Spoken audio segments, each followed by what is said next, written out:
ये आकाशवाणी रायपुर है। प्रादेशिक समाचार बुलेटिन के साथ मैं निशा नैयर।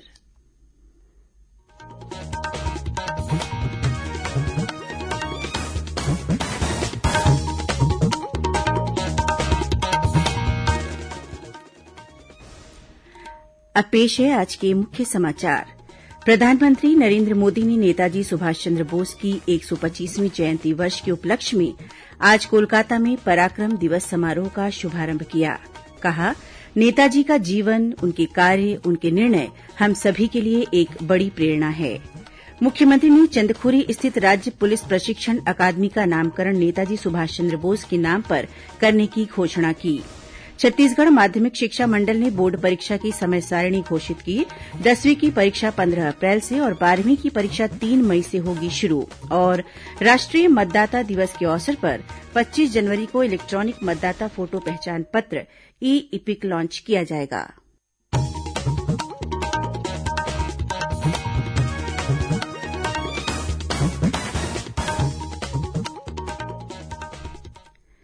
कोरोना महामारी के खिलाफ देश एकजुट होकर लड़ रहा है। आप भी हमारे साथ सुरक्षा और बचाव के 3 आसान एहतियाती उपायों का संकल्प लें। कोविड-19 से बचाव और सुरक्षित रहने के 3 उपाय। मास्क लगाएं, 2 गज दूरी है जरूरी, सुरक्षित दूरी रखें, हाथ और मुंह साफ रखें। अब समाचार विस्तार से। प्रधानमंत्री नरेंद्र मोदी ने नेताजी सुभाष चंद्र बोस की 125वीं जयंती वर्ष के उपलक्ष्य में आज कोलकाता में पराक्रम दिवस समारोह का शुभारंभ किया। आज शाम विक्टोरिया मेमोरियल में आयोजित समारोह को संबोधित करते हुए श्री मोदी ने कहा कि राष्ट्र नेताजी की जयंती को हर वर्ष पराक्रम दिवस के रूप में मनाएगा। उनके बलिदान और योगदान का स्मरण करते हुए प्रधानमंत्री ने कहा कि यह हमारा कर्तव्य है कि हम उन्हें याद करते रहें, क्योंकि नेताजी देश के साहस के लिए प्रेरणा हैं। श्री मोदी ने कहा कि जब देश इस वर्ष अपनी आजादी के 75वें वर्ष में प्रवेश कर रहा है और जब देश आत्मनिर्भर भारत के संकल्प के साथ आगे बढ़ रहा है, ऐसे में नेताजी का जीवन, उनके कार्य, उनके निर्णय हम सभी के लिए एक बड़ी प्रेरणा हैं। प्रधानमंत्री ने कहा कि नेताजी ने विदेशों में रह रहे भारतीयों की चेतना को जागृत कर दिया था और पूरे देश के हर जाति, पंथ और हर क्षेत्र के लोगों को देश का सैनिक बना दिया था। उन्होंने कहा कि दुनिया आत्मनिर्भर भारत के उस शक्तिशाली अवतार को देख रही है जिसकी नेताजी ने परिकल्पना की थी। समारोह में प्रधानमंत्री ने नेताजी पर प्रकाशित डाक टिकट और सिक्का जारी किया। साथ ही श्री मोदी ने नेताजी पर आधारित एक पुस्तक का भी विमोचन किया। श्री मोदी ने विक्टोरिया मेमोरियल में एक प्रदर्शनी और सुभाष चंद्र बोस पर एक प्रोजेक्शन मैपिंग शो का उद्घाटन किया।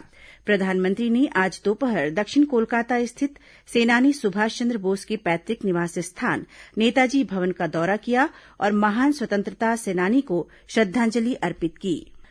राष्ट्रपति रामनाथ कोविंद ने नेताजी सुभाष चंद्र बोस की जयंती के अवसर पर आज राष्ट्रपति भवन में उनके चित्र का अनावरण किया। नेताजी की 125वीं जयंती के लिए आज से वर्ष भर के आयोजन शुरू हो रहे हैं। केंद्र सरकार ने हर वर्ष 23 जनवरी को पराक्रम दिवस के रूप में मनाने का निर्णय लिया है। नेताजी की जयंती के लिए प्रधानमंत्री की अध्यक्षता में उच्च स्तरीय समिति भी गठित की गई है। नेताजी ने ही लोगों को मातृभूमि की रक्षा में बलिदान के लिए सदैव तैयार रहने का मंत्र दिया था। तुम मुझे खून दो, मैं तुम्हें आजादी दूंगा। केंद्रीय संस्कृति मंत्रालय ने नेताजी पर वर्ष भर के आयोजनों के लिए कई गतिविधियों की योजना बनाई है। शिक्षा मंत्रालय ने देश के 5 विश्वविद्यालयों में नेताजी से संबंधित पीठ स्थापित करने, ऑनलाइन व्याख्यान और वेबिनार आयोजित करने की योजना तैयार की है।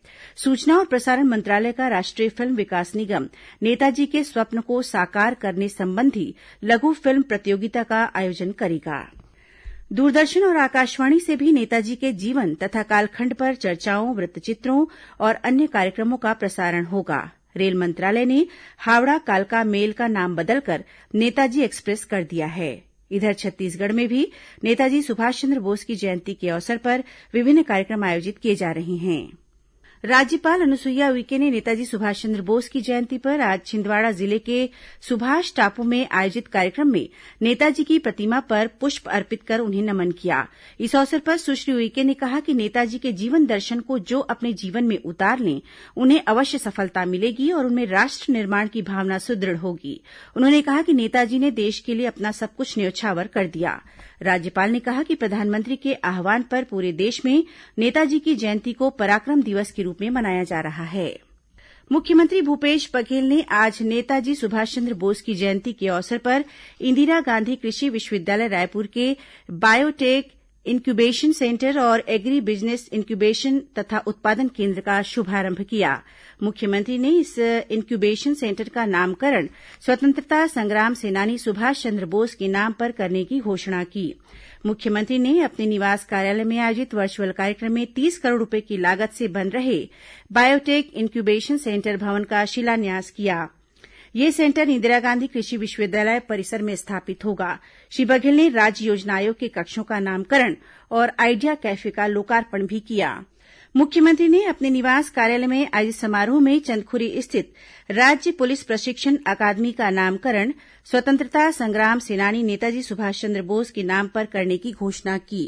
कार्यक्रम में मुख्यमंत्री ने कहा कि आज नेताजी की 125वीं जयंती के मौके पर पूरा देश उन्हें याद कर नमन कर रहा है।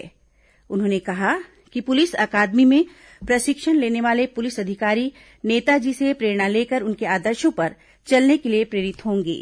प्रादेशिक समाचार आप आकाशवाणी रायपुर से सुन रहे हैं। छत्तीसगढ़ की खबरों से है आपका वास्ता और खबरों की विश्वसनीयता से है हमारा वास्ता। आकाशवाणी समाचार रायपुर के प्रादेशिक समाचार बुलेटिन के साथ ही हमारे समसामयिक कार्यक्रम आप रेडियो के अलावा अपने मोबाइल पर भी सुन सकते हैं। आकाशवाणी समाचार फेसबुक, ट्विटर और यूट्यूब पर भी उपलब्ध है। हमारा Facebook page Chhattisgarh news on AIR, Twitter handle CGAIR news और हमारा यूट्यूब चैनल है छत्तीसगढ़ AIR न्यूज।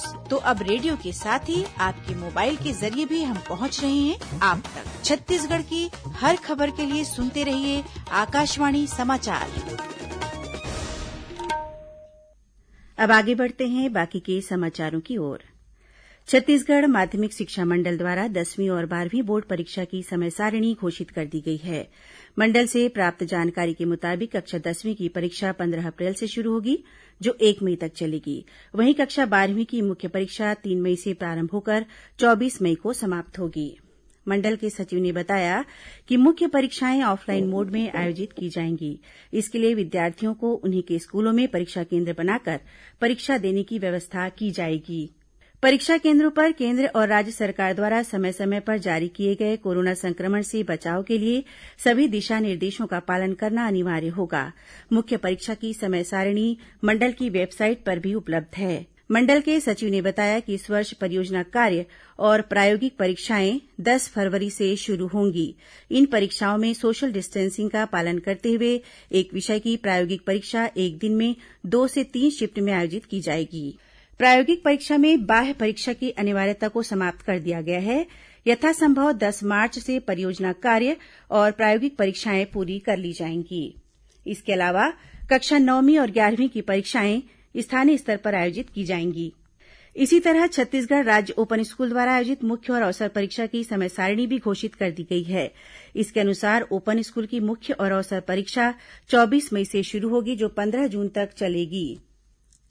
दक्षिण पूर्व मध्य रेलवे ने भारतीय रेलवे के इतिहास में एक नया रिकॉर्ड बनाया है। रेलवे ने कल सबसे लंबी मालगाड़ी चलाई। पेश है एक रिपोर्ट।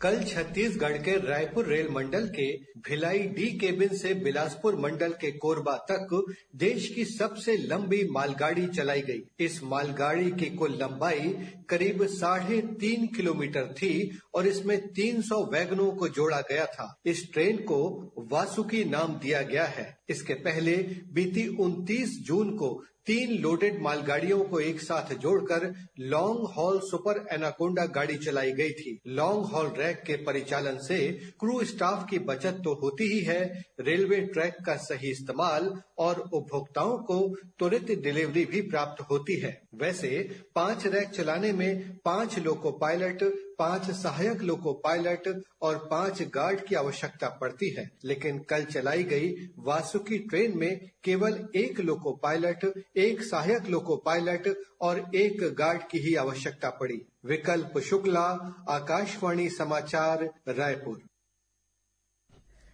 भारत निर्वाचन आयोग द्वारा राष्ट्रीय मतदाता दिवस 25 जनवरी को इलेक्ट्रॉनिक मतदाता फोटो पहचान पत्र ई लिपिक लॉन्च किया जाएगा। इससे लोगों को आसानी से घर बैठे इपिक कार्ड मिल सकेगा। गुमने आदि का डर नहीं रहेगा।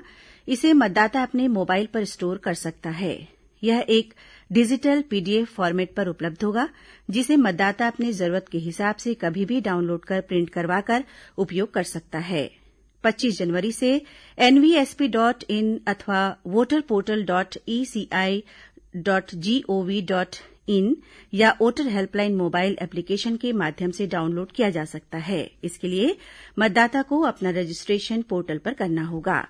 इपिक नंबर एंट्री करना होगा। पंजीकृत मोबाइल नंबर पर एक ओटीपी प्राप्त होगा। ओटीपी के माध्यम से ई एपिक डाउनलोड किया जा सकता है। यदि किसी का मोबाइल नंबर इपिक कार्ड के साथ लिंक नहीं है तो केवाईसी की आवश्यकता होगी। इसके लिए केवाईसी लिंक पर जाकर केवाईसी की प्रक्रिया पूरी कर ई इपिक डाउनलोड किया जा सकता है। मतदाताओं को जागरूक करने के उद्देश्य से हर साल 25 जनवरी को राष्ट्रीय मतदाता दिवस मनाया जाता है। मुख्य निर्वाचन पदाधिकारी छत्तीसगढ़ द्वारा 25 जनवरी को सुबह 11 बजे इंदिरा गांधी कृषि महाविद्यालय रायपुर में राज्य स्तरीय समारोह का आयोजन किया जाएगा। अखिल भारतीय आयुर्विज्ञान संस्थान एम्स रायपुर में अब mind body medicine research centre स्थापित किया जाएगा। एम्स रायपुर और central council for research in yoga and naturopathy नई दिल्ली के बीच आज इस संबंध में सहमति पत्र पर हस्ताक्षर किए गए। इस सेंटर में कैंसर, स्ट्रोक, मधुमेह, मोटापा, मानसिक समस्या और अन्य आधुनिक दिनचर्या संबंधी बीमारियों पर शोध कर उनका आयुष के माध्यम से इलाज ढूंढा जाएगा। एम्स रायपुर के निदेशक डॉक्टर नितिन एम नागरकर और CCRYN नई दिल्ली के निदेशक डॉक्टर राघवेंद्र राव ने ऑनलाइन माध्यम से एमओयू पर हस्ताक्षर किए। डॉक्टर नागरकर ने बताया कि सेंटर के माध्यम से विभिन्न संस्थानों के पास उपलब्ध क्लिनिकल डेटा का उपयोग आयुष संबंधी शोध में संभव हो सकेगा। इससे नॉन कम्युनिकेबल डिजीज के इलाज में आयुष का प्रभावी प्रयोग किया जा सकेगा। प्रदेश में सड़क दुर्घटनाओं को रोकने के लिए यातायात पुलिस द्वारा इन दिनों राष्ट्रीय सड़क सुरक्षा माह का विशेष अभियान चलाया जा रहा है। इस अभियान के तहत वाहन चालकों को चौक चौराहों पर लाउड स्पीकर से अनाउंस कर यातायात नियमों का पालन करने की हिदायतें दी जा रही हैं। इसके साथ ही यातायात नियमों से संबंधित बैनर, पोस्टर, पॉम्पलेट आदि के जरिए भी लोगों को जागरूक किया जा रहा है। यातायात पुलिस रायपुर द्वारा वाहन चालकों से अपील की जा रही है कि स्टॉप लाइन का पालन करें। वाहन चलाते समय फोन का उपयोग नहीं करें। दोपहिया वाहनों में 3 सवारी नहीं चलें। वाहन चलाते समय सीट बेल्ट और हेलमेट अवश्य लगाएं। सड़क सुरक्षा माह आगामी 17 फरवरी तक चलेगा। उधर कवर्धा में यातायात पुलिस द्वारा चौक चौराहों पर वाहन चालकों और आम नागरिकों को यातायात नियमों का पालन करने के लिए शपथ दिलाई गई। इधर दुर्ग में दोपहिया वाहन से होने वाली दुर्घटनाओं को रोकने के लिए कल हेलमेट जागरूकता रैली निकाली जाएगी। प्रदेश में कल से शिशु संरक्षण माह मनाया जा रहा है, जो 26 फरवरी तक चलेगा। इस अभियान के दौरान 6 माह से 5 वर्ष तक के बच्चों को विटामिन आदि की दवाई पिलाई जाएंगी। साथ ही शिशु स्वास्थ्य से संबंधित गतिविधियों का संचालन और सेवाओं की प्रदायगी का सुदृढ़ीकरण किया जाएगा। इस अभियान का वर्चुअल उद्घाटन प्रदेश के स्वास्थ्य मंत्री टीएस सिंहदेव ने किया। स्वास्थ्य विभाग के अधिकारियों ने बताया कि इस अभियान के दौरान कुपोषित बच्चों की पहचान के लिए वजन मशीन के माध्यम से वजन किया जाता है।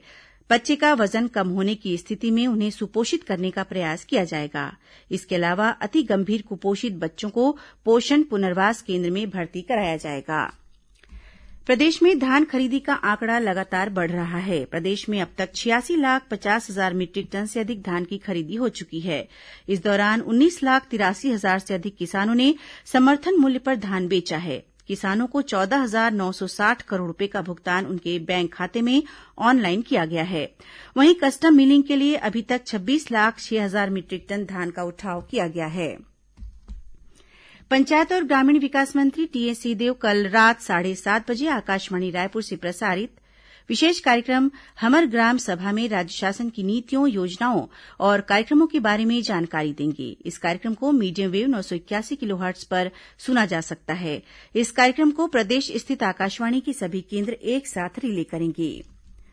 दुर्ग जिले की रिसाली नगर पालिक निगम में चुनाव के लिए आज वार्ड आरक्षण की प्रक्रिया लॉटरी के माध्यम से पूरी की गई। वहीं राजनांदगांव जिले के अंतर्गत खैरागढ़ नगर पालिका परिषद के निर्वाचन के लिए भी पार्षद पदों के आरक्षण की प्रक्रिया पूरी कर ली गई है। नगर पालिका अध्यक्ष का पद पहले ही अन्य पिछड़ा वर्ग के लिए आरक्षित हो चुका है।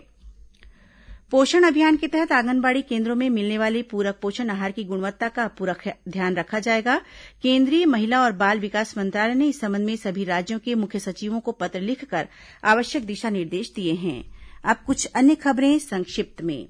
छत्तीसगढ़ राज्य महिला आयोग की अध्यक्ष डॉक्टर किरणमयी नायक ने आज संयुक्त जिला कार्यालय के सभाकक्ष में बालोद जिले से प्राप्त प्रकरणों की सुनवाई की। सुनवाई में 13 प्रकरण रखे गए थे, जिनमें से 8 प्रकरणों को नस्तीबद्ध किया गया। भारतीय जनता पार्टी अनुसूचित जनजाति मोर्चा के प्रदेश अध्यक्ष विकास मरकाम ने आरोप लगाया है कि राज्य सरकार वन अधिकार पट्टा प्राप्त लाखों आदिवासी किसानों के साथ अन्याय कर रही है।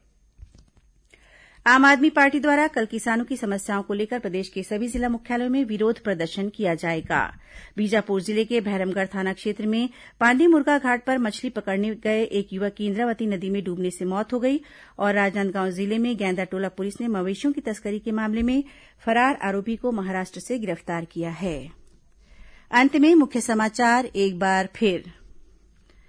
प्रधानमंत्री नरेंद्र मोदी ने नेताजी सुभाष चंद्र बोस की 125वीं जयंती वर्ष के उपलक्ष्य में आज कोलकाता में पराक्रम दिवस समारोह का शुभारंभ किया। कहा, नेताजी का जीवन, उनके कार्य, उनके निर्णय हम सभी के लिए एक बड़ी प्रेरणा है। मुख्यमंत्री ने चंदखुरी स्थित राज्य पुलिस प्रशिक्षण अकादमी का नामकरण नेताजी सुभाष चंद्र बोस के नाम पर करने की घोषणा की। छत्तीसगढ़ माध्यमिक शिक्षा मंडल ने बोर्ड परीक्षा की समय सारणी घोषित की। 10वीं की परीक्षा 15 अप्रैल से और 12वीं की परीक्षा 3 मई से होगी शुरू। और राष्ट्रीय मतदाता दिवस के अवसर पर 25 जनवरी को इलेक्ट्रॉनिक मतदाता फोटो पहचान पत्र ई-इपिक लॉन्च किया जाएगा। हम इस समाचार बुलेटिन को आजाद हिंद फौज के उस गीत के साथ समाप्त करते हैं जिस गीत से हमारे स्वतंत्रता सेनानियों और भारत की युवा पीढ़ी को हमेशा प्रेरणा मिली।